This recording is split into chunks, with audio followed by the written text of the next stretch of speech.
To efficiently prepare your cardboard material for laser cutting, you can use the template here in the computer lab. It's simple as this. You need a cardboard, in this case a corrugated cardboard sheet.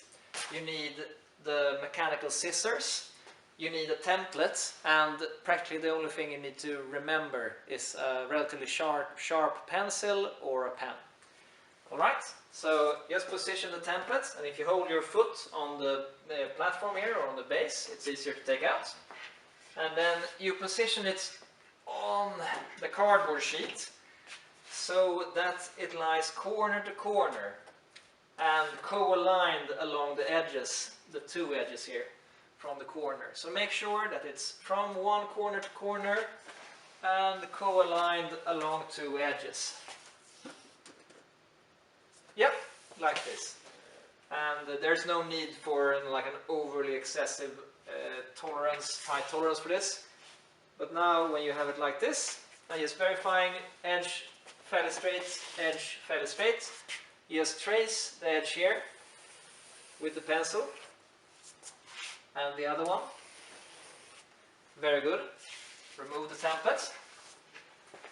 Restore it to its resting place.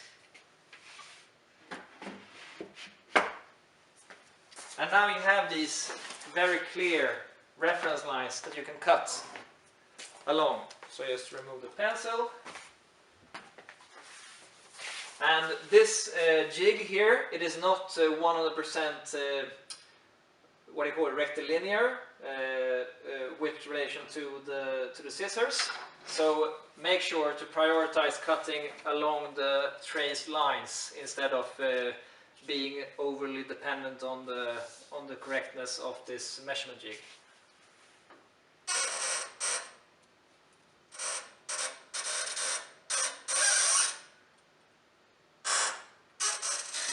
Alright, and then push your foot down and then push this down. Very good. Take away your garbage. Do the other one. Like that. Make sure that the line is aligned here. Very good. And throw away your garbage. Alright. And now it is fully prepared for the laser cutter.